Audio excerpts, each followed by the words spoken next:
to be, how shall we say, probing a lot of hidden information, or information that, how can I say, intuition has hinted at in many instances, but very often is lost because of our not having, shall we say, a firm understanding or comprehension of language and the loom of languages, dealing with what they call the rune sciences. Just out of curiosity, how many of you saw Science Behind the Time Game? The tape Science Behind the Time Game? Okay, good enough. I was just curious because I was going to maybe do it just a little bit different, whereas if you had any questions in regards to any of the information you saw, first and foremost, I would, like to answer whatever questions that you might have. However, since that is not the case, I will proceed.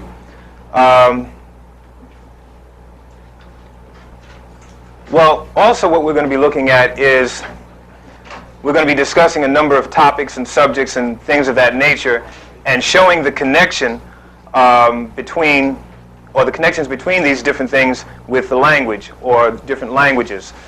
For example, in the last, I don't know, let's say 5, 10 years or so, or let me just say this.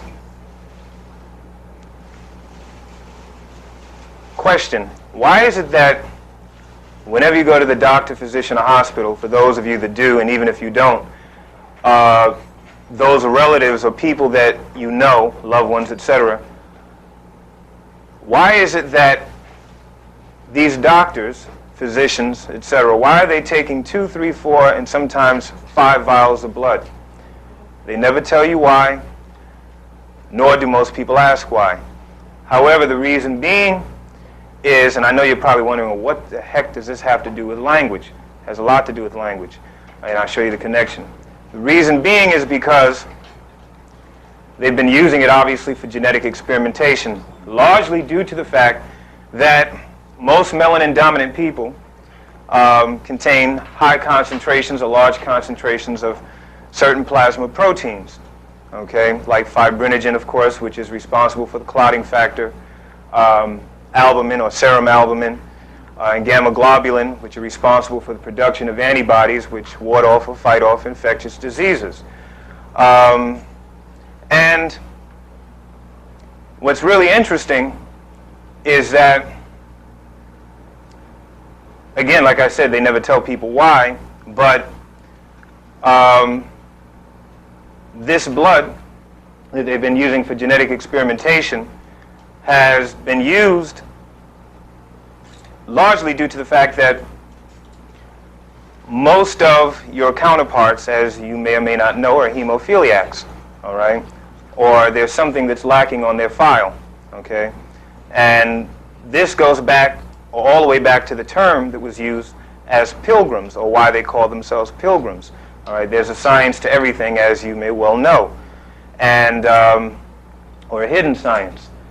And basically today, we're going to be dealing with, like I said, the molecular biographical sciences of languages, basically dealing with the biology of languages, all right, or dealing with what they call graph or grid analysis of language. I know a lot of it sounds a little abstract or strange, or like, well, what is he talking about? Okay, but like I said, we're going to start with, like I said, pilgrim.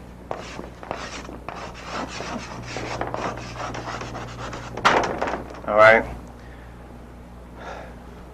Why do they call themselves pilgrims? The reason being, like I said, most of them were hemophiliacs and needed blood to arrest their condition or situation, if you will. And so, subsequently, like I said, there was something lacking on the file, which deals with germ file. All right. Now, how is it that grim is also germ? Now, for those of you who have done any kind of research on language, I don't know how to get this back on. Oh.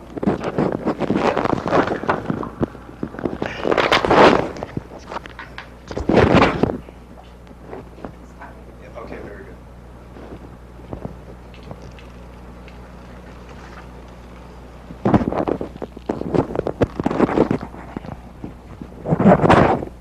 Okay. For those of you who've done any research with language, okay, in particular phonetics, that kind of thing, which is very important,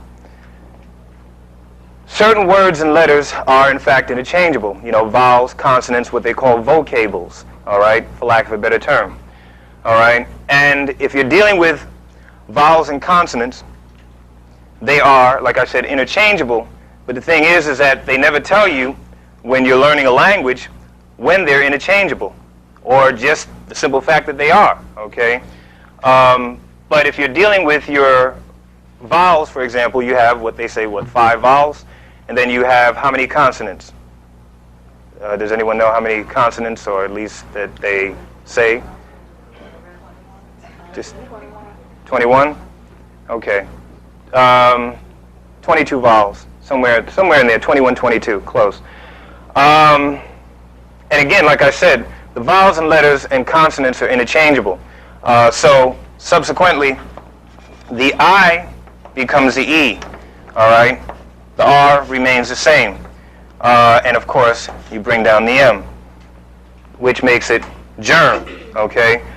And of course, you have pilgrim. Pil is also file, okay? How is that? Because, again, we're looking at the I, all right, and the H here, okay? Okay, you have the IH, which again is file, and if there was something lacking on the file, that meant that the area for which it was lacking was gray, or something was grim or dismal, okay? So again, we're dealing with, I don't know how much room I have here.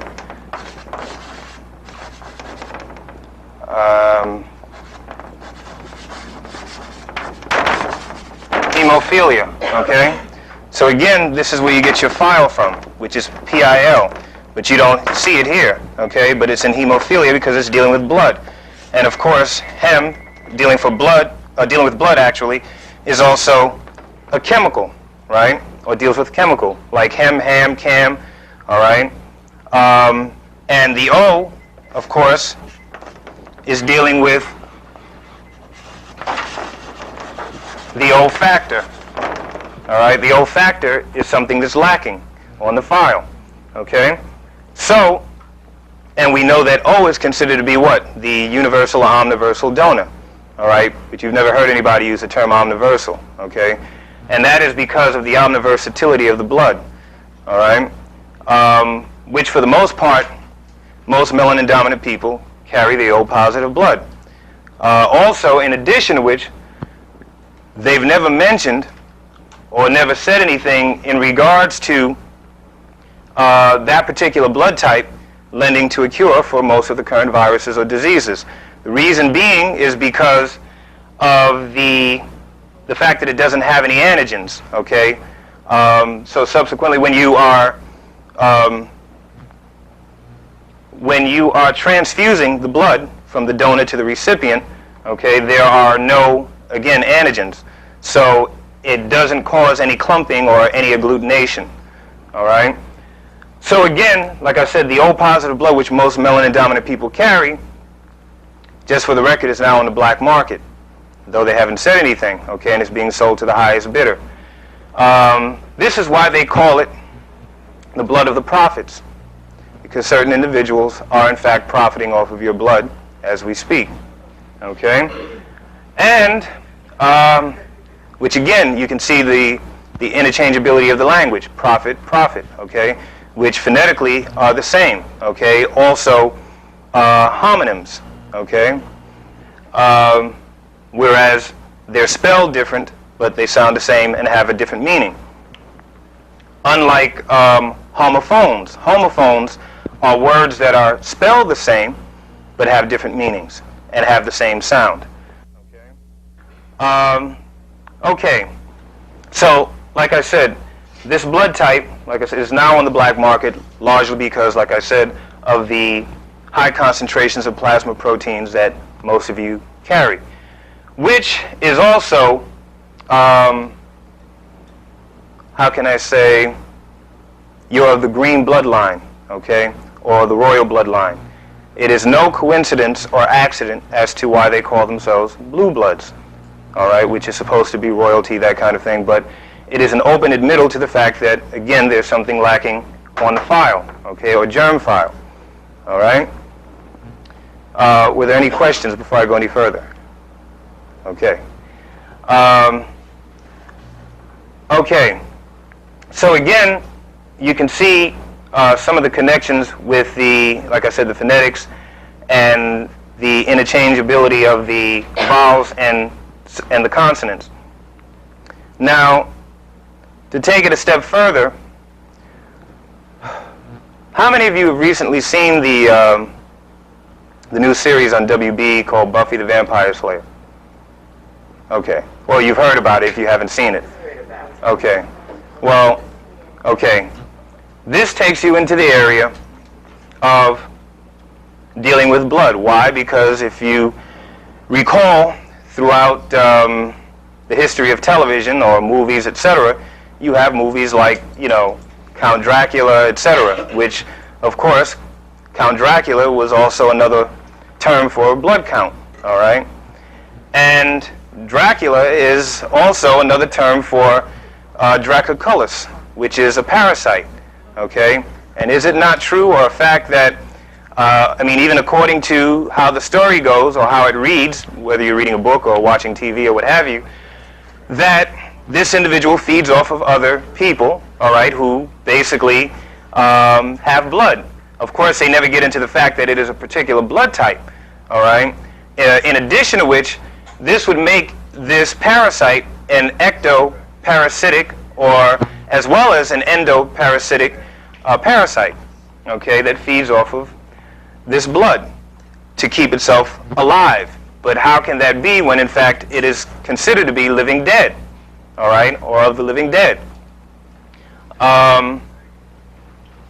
And in addition to which, one of the other reasons as to why he needed the blood was to give it, him or her, physical immortality, okay, or what they call eternal life, that kind of thing, so they could live perpetually. But again, like I said, going back to Buffy the Vampire Slayer, it was just another way of saying, let me write this down first.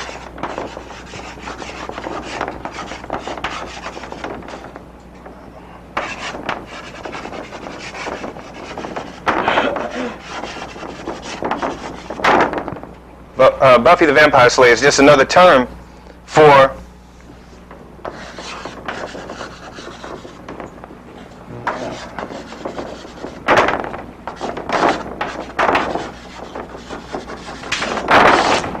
laser vein piercing, which is precisely what's going on today, okay? And how is this being done? Okay, because, well, first of all, even before I go any further, when you go back to the Dracula story, what happened? When he or she, the vampire, took the blood from the other individual, or the victim, what did they do? They pierced the vein, did they not? Okay, fine. But now that we're in the age of technology, you don't need to do it that way, all right? In other words, meaning that you don't need a needle, as many of you know, whereas they're using technology, laser, for example, to pierce the vein, okay? So this is basically what laser vein piercing is, but that you can see the connection through the language, okay? Because you have vampire, okay? And if you look at P-I-R-E, is also P-I-E-R, or the interchangeability of the word, okay? Pyre, peer, which is short for, of course, piercing. Then you have vam is also vain, because M and N are interchangeable, okay? And then you have laser. How so? Here it is, Layser, okay? But you don't need the Y because of the sound, okay? It's just like, for example, if I were to spell belong, how would you spell belong? Okay, B-L-O-N-G. But you don't need the E, because the B has the sound itself, or carries the sound itself, which B is also D, which is also T, because they're consonants, so therefore they're interchangeable. But again, nobody ever says anything, okay? And for obvious reasons, because don't want you to know, okay? And so subsequently through the language, your landing is being gauged. All right? Okay? So, again, you can see why I have termed it, or one of many terms, the molecular biographical sciences of language, because you're getting into the molecular structure of the language and how the language works and what the connections are, or the loom, as they say, or that which appears dimly, or appears, how can I say, dimly in magnified shape or form. Okay? That is actually what that is, or what the loom is, okay, which takes you into the sciences of the room. Okay?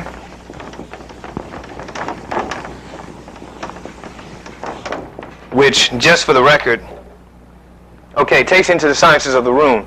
The rune, for those of you, I don't know how familiar you are with the rune or its history or origins from whence it came from, initially stemmed, of course, from, as did everything else, every other writing and so-called language, stemmed from the hieroglyphs, of course, as you know, or the metaneta. And so the rune initially was a form of non-phonetic writing, much like the hieroglyphs, all right, which has been used and is used in Europe, okay, which stems from the, or actually evolved in the Teutonic languages, all right, which your Teutonic languages, you have Scandinavian, something like that, you have Scandinavian, you have German, okay, you have, what is it, Old English, what they call Old English,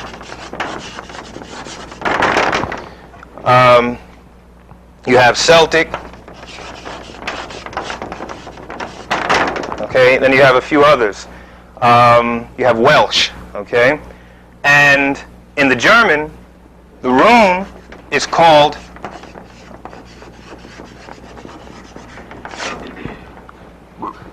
Raunen, or Ronin, okay, which is just another, well, its definition, or refinition as I call it, because I don't deal with anything that's deafening, is that Raunen means to whisper, or something that is in secret, or secret lore, okay, or a unit encapsulating a wealth of secret lore, okay? So, the rune initially started out, as I said, as being non-phonetic. They were just signs or symbols, all right, which started out as what they call the, let me just erase this.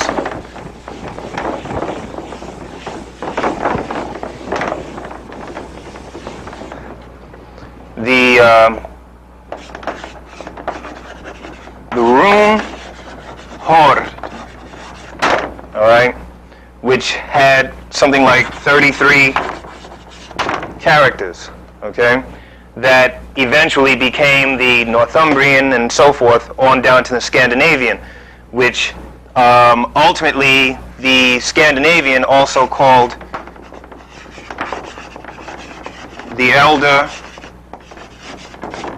foothawk now has 16, all right, which this particular rune is used now in phonetics, okay, still dealing with symbols, but now used in phonetics, whereas initially the rune horde was non-phonetic, okay, or non-alphabetic as they call it, okay. Now, the science of the rune is very interesting. Why is that? Because as we talked about how things are hidden in secret, it has been used through the language with signs and symbols that you find in mathematics, interestingly enough. Why? Because you're dealing with, say for example,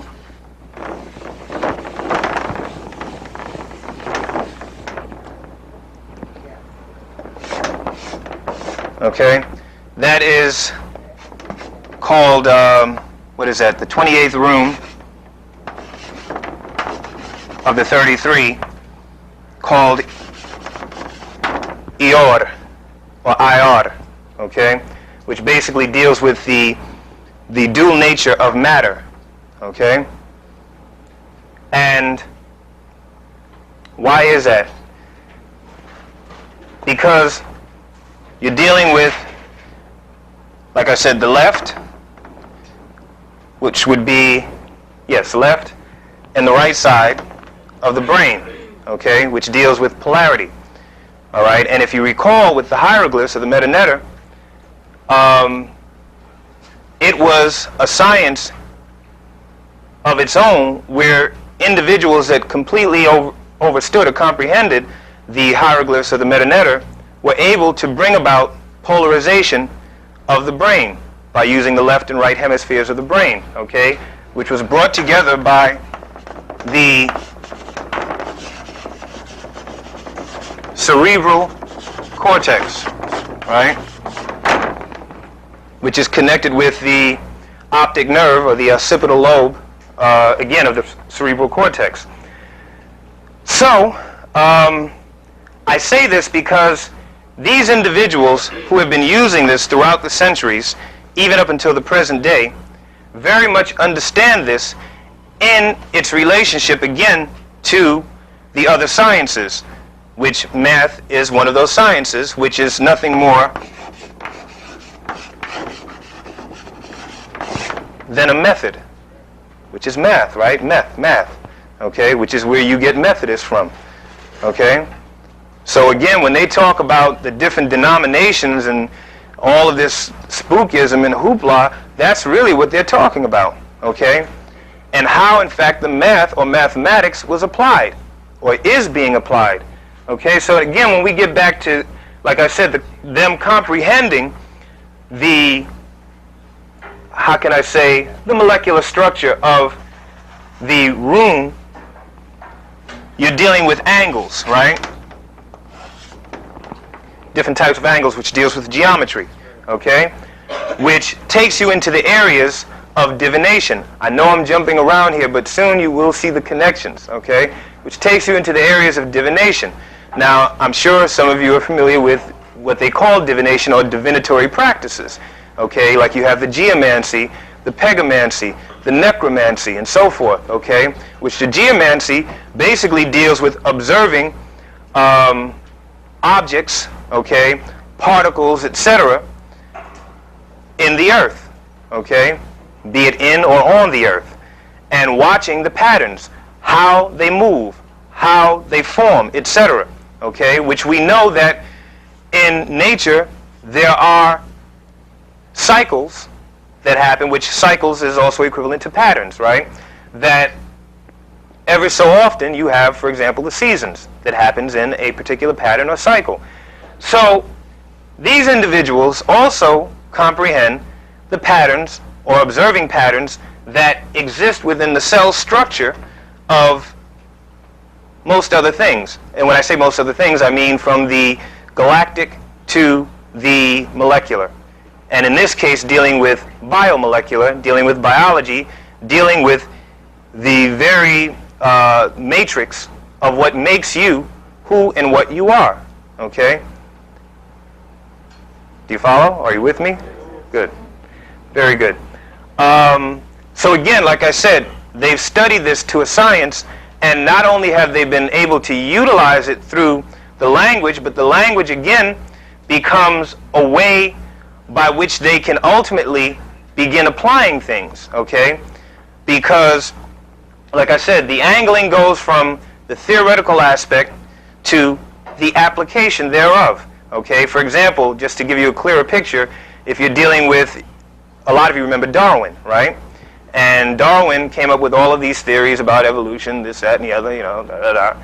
And so these theories later became applied theory, all right, over an extended period of time, okay? And that his successors, all right, would then use his theories and then apply them as they saw fit, okay?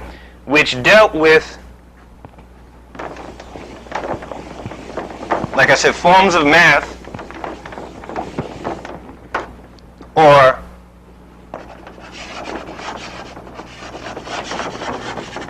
calculus. Why calculus?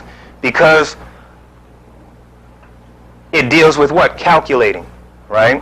Or dealing with operators, or what they call differential operators, which is simply something that operates, and finding out or probing exactly how it operates and studying it over a period of time, looking at the patterns. Again, getting back to divination. Okay, so again, these divinatory practices, as I said, has been applied to the cell structure of man, or human or human beings. All right? And when I say human beings, I'm referring to all beings, because they've been studying all life forms to find out more about you. Is this not true? Okay? They've been studying, like I said, bees, ants, flies, turtles, doves, I mean, you name it, okay? And studying their migratory habits, their mating habits, finding out whether or not they're nocturnal, solar, all right, and the corresponding parasites, okay? So once they were able to do that, they could then begin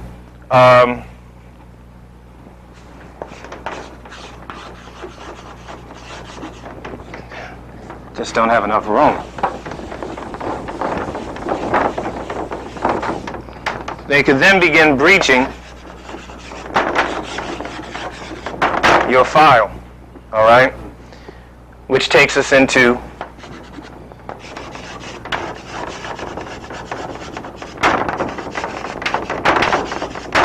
the Malonic File, all right?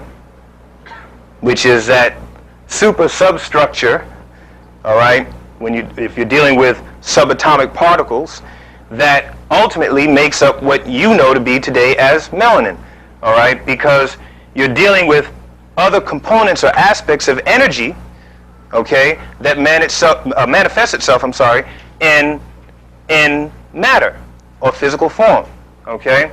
So again, like I said, breaching your file.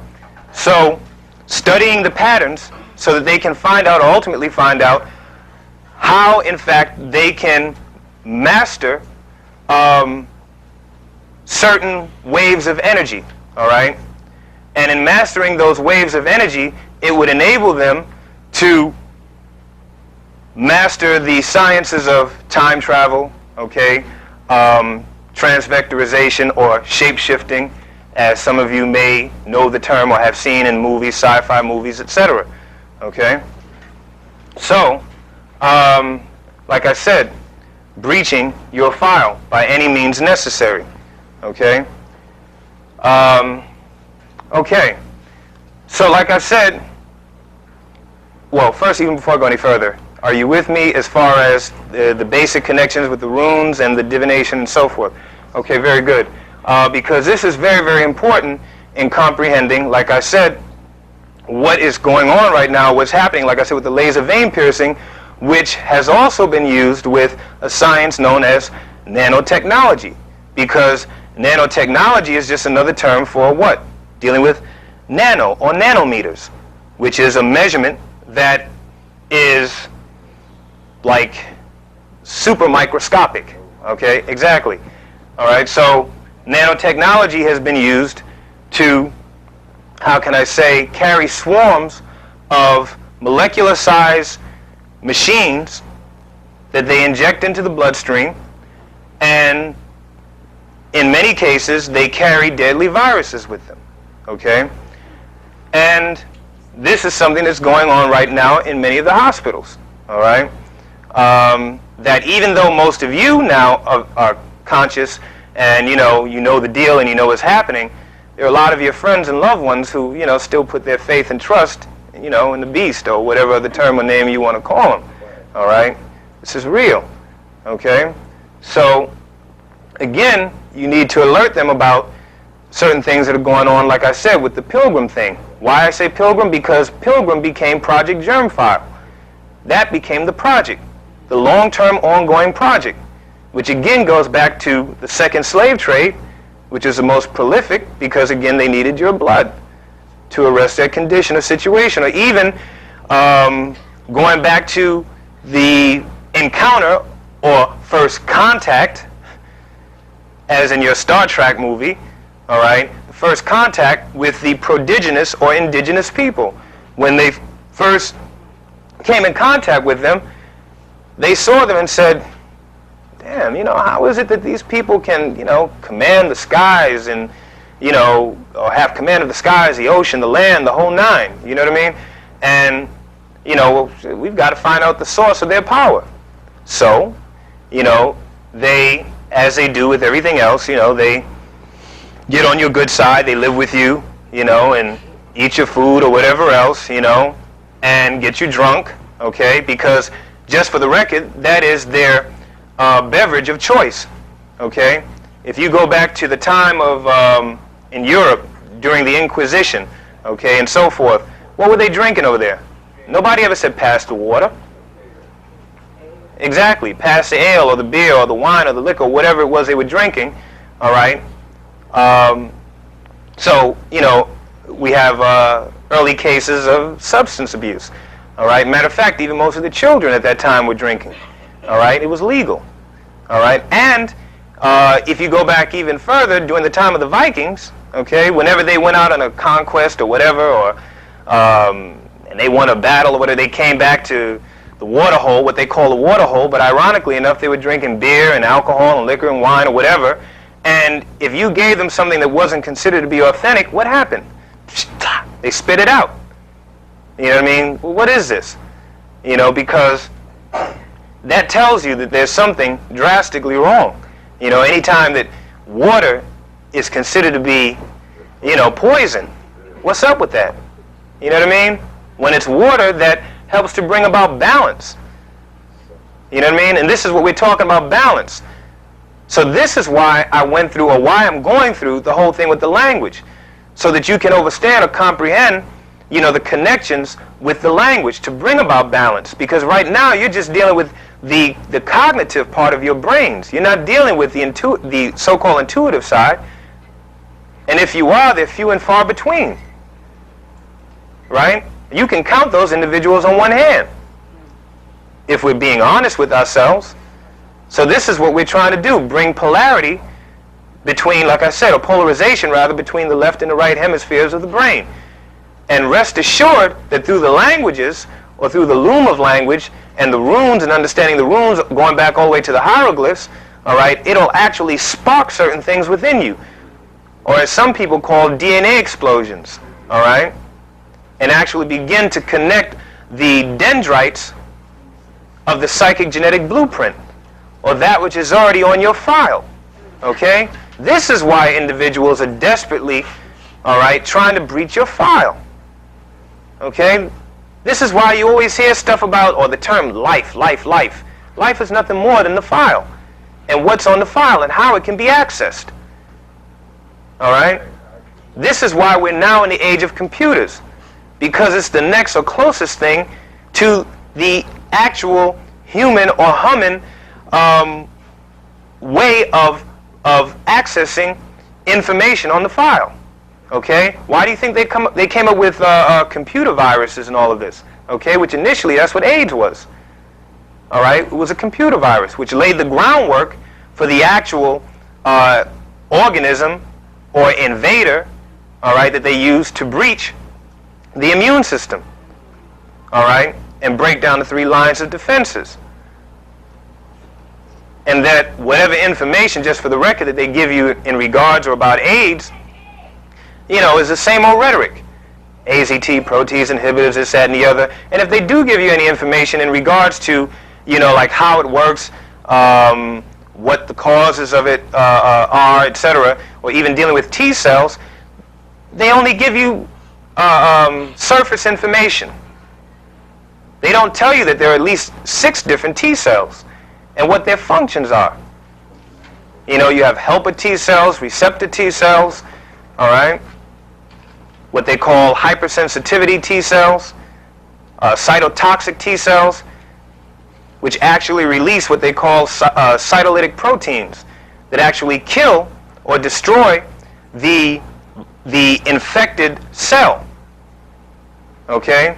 Because what happens is that initially, and I know I'm getting off a little, but that we're on the subject of it, of AIDS, what happens is that, or what happened when they were working with the host, or chose the host to work with, they used, well, how many of you, I'm sure all of you remember Star Trek, right? If not the original, Next Generation on down the line, the Voyager, they used what you may recall as the cloaking device, okay?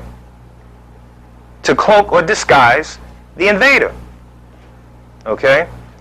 So, once they did that, it would enter the immune system, get into the immune system, and, you know, hide out in the cells, and would stay there for an extended period of time until the ribosomes, which reads the incoming information, would follow the instructions and begin replicating it.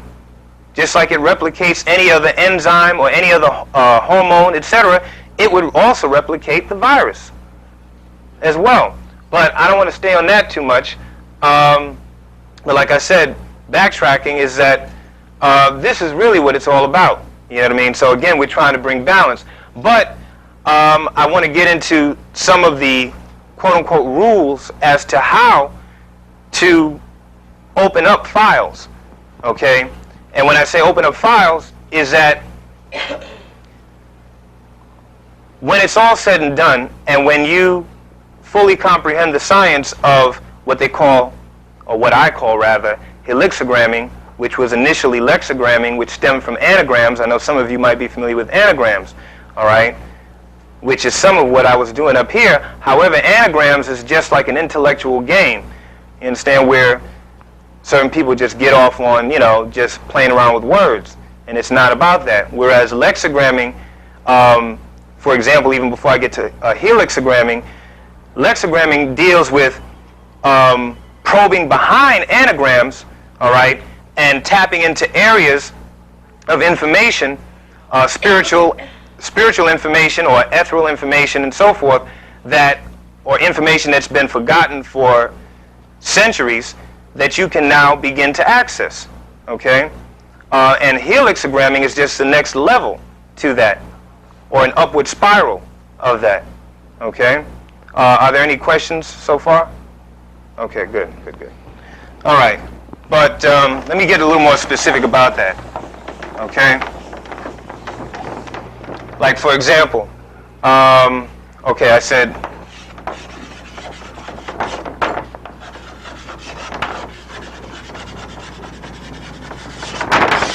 helixigramming, all right? Which basically, let's just say, for example, you see a word or you see a sentence. We'll just start with words or a name, okay? Let's just say,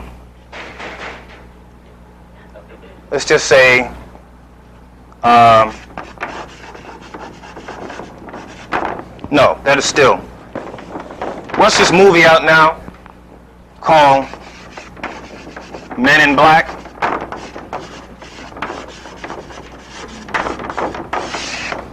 Okay. Now, there's a whole nother message behind that. Okay? When you look at Men in Black, first you're looking at all the words that you can make up out of this phrase or sentence. Okay? And you're constructing the words based on the letters that are here. Okay? That's dealing with lexigramming. Okay? Helixigramming is a whole other thing, and I'll get into that in a minute. But lexigramming, you're constructing words like, for example, you would see the word lack, right? Or, for that part, the word melanin is in there. Okay? Then you also have the word blame. Okay? You also have the word lab. Okay? And so forth. All right? So, what happens is that just for the record, when you're helixogramming a name, a word, or sentence, or a paragraph, and ultimately you'll reach the level of being able to just sit down and see a book and decode it like that, okay? But one of the rules is that it can't have any more than 5 vowels. Why is that? Because if it has more than 5 vowels in the lexicgram, or the helixogram for that part, it doesn't want to be lexicogrammed, or it doesn't want to be probed. Why is that? Because you'll wind up making new words out of every letter in the alphabet. You know what I mean? And you'll spend years trying to decode something. Okay? So again, like I said, you want to have at least 3, 2, or let's say no more than 3 vowels. Okay? You can have 4 vowels, but 4 vowels is pushing it a little, but are permissible. Okay? And like I said, also when you are making the new words, like I said, melanin, black, lack, lab, etc., you notice how you're only using the letters that are in the phrase. It's not like you're just creating letters or making up letters, like adding Z and all of that in there, okay, and not knowing really where you're going. So that's basically part of what lexigramming is, okay?